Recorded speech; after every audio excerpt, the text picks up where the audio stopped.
سلطان صلاح الدین ایوبی سلطان نور الدین زنگی کے بہترین دوست تھے۔ صلاح الدین ایوبی کے بارے میں بہت کم لوگوں کو یہ معلوم ہے کہ وہ نسلاً کرد تھے اور 1138 سن عیسوی میں کردستان کے اس حصے میں پیدا ہوئے جو اب عراق میں شامل ہے۔ آپ بنیادی طور پر ایک جنگجو سلطان تھے۔ آپ ہی وہ عظیم شخصیت ہیں کہ جنہوں نے 90 سال کے طویل عرصے کے بعد بیت المقدس کو صلیبیوں سے آزاد کروایا تھا۔ ناظرین، بہت کم لوگ یہ جانتے ہیں کہ سلطان صلاح الدین ایوبی کا اصل نام یوسف اور پورا نام صلاح الدین یوسف بن نجم الدین ایوب تھا۔ آپ ایوبی سلطنت کے بانی تھے اور نہ صرف تاریخ اسلام بلکہ تاریخ عالم کے مشہور ترین فاتحین اور حکمرانوں میں سے ایک تھے۔ وہ موجودہ عراق کے شہر تکریت میں پیدا ہوئے۔ ان کی زیر قیادت ایوبی سلطنت نے مصر، شام، یمن، عراق، حجاز اور دیار باکر پر حکومت کی۔ صلاح الدین ایوبی کو بہادری، فیاضی، حسن خلق اور بردباری کے باعث نہ صرف مسلمان بلکہ عیسائی بھی عزت کی نگاہ سے دیکھتے ہیں۔ سلطان صلاح الدین ایوبی نے اپنے چچا شیر کوہ کے پاس بہت کم عمری میں فوجی تربیت حاصل کرنا شروع کر دی تھی اور نور الدین زنگی کی قیادت میں ان کی طاقت اور مہارت مزید کامل ہو گئی۔ صلاح الدین ایوبی نے اپنے والد اور چچا کو بھی اپنی فوج میں قریبی ساتھیوں کے طور پر شامل کیا۔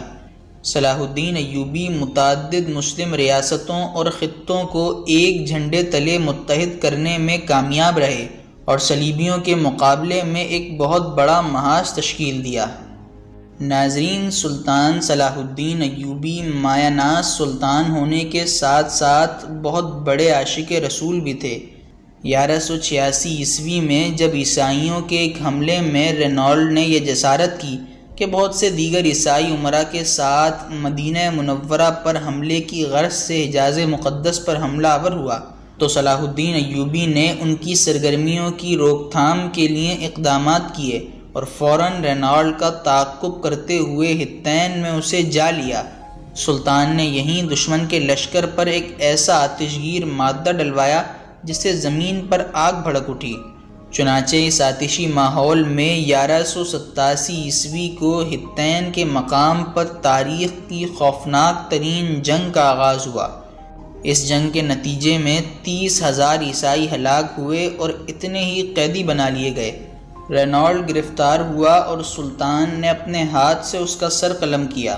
دراصل رینالڈ نبی پاک صلی اللہ علیہ وسلم کی شان میں برملا طور پر گستاخیاں کیا کرتا تھا اور سلطان نے اسے اپنے ہاتھوں سے مارنے کی قسم کھائی ہوئی تھی۔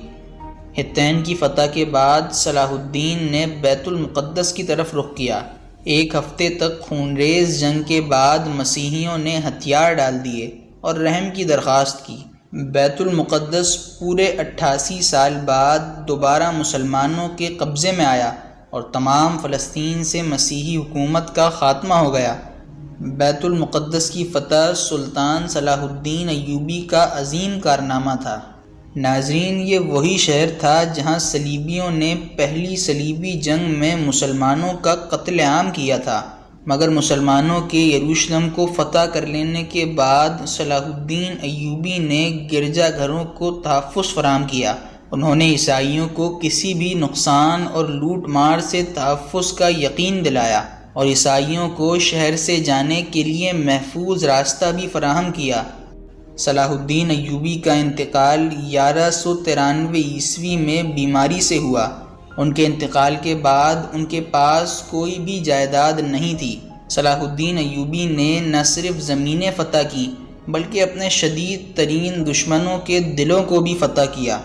جب انگریز بادشاہ رچرڈ دی لائن ہارٹ، جو صلاح الدین ایوبی کا دشمن تھا، وہ بیمار ہوا تو سلطان صلاح الدین ایوبی نے اس کی صحت کے بارے میں پوچھا اور اس کے پاس پھل وغیرہ بھی بھجوائے۔ صلیبی، جو کہ اس وقت بھوکے اور مفلسی سے دوچار تھے، اپنے دشمن کی اس عالی شان رحم دلی پر حیران رہ گئے۔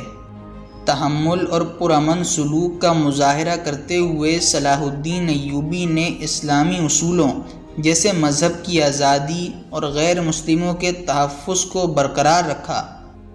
سینکڑوں مارکوں کا ہیرو سلطان صلاح الدین ایوبی وہ شخص تھا جس نے کئی سال تک صلیبیوں کے طوفان کا بہادری سے مقابلہ کیا اور بالآخر یورپ کی مشترکہ افواج کو پیچھے دھکیل دیا جو مقدس سرزمین پر چڑھائی کرنے آئی تھی۔ صلاح الدین اگرچہ ایک دانش مند اور قابل حکمران تھے، لیکن وہ خود کو رواجی تصور سے آزاد نہ کر سکے۔ خلافت کے حقیقی تصور کو اب مسلمان معاشرہ اس حد تک بھلا چکا تھا کہ نور الدین اور صلاح الدین جیسے حکمران بھی ملوکیت کے انداز میں سوچتے تھے۔ جانشینی کے معاملے میں صلاح الدین نے وہی غلطی کی جو سب سے پہلے ہارون الرشید نے کی تھی اور سلجوقیوں کے بعد سے تمام حکمران کرتے چلے آ رہے تھے۔ انہوں نے زمانے کے غلط رواج کے مطابق اپنی سلطنت کو اپنے بیٹوں میں تقسیم کر دیا۔ نتیجہ یہ ہوا کہ طاقتور سلطنت تقسیم ہو کر کمزور پڑ گئی اور بالآخر 648 ہجری میں ایوبی خاندان کی حکومت ختم ہو گئی۔ اسی کے ساتھ ہماری اس ویڈیو کا اختتام ہوتا ہے۔ ناظرین، اگر آپ سلطان صلاح الدین ایوبی کی زندگی کے بارے میں مکمل تاریخی ڈاکیومنٹری دیکھنا چاہتے ہیں تو ادھر کلک کیجیے۔ اگلی ویڈیو میں ملاقات ہوگی، تب تک کے لیے اجازت دیجیے۔ اللہ حافظ۔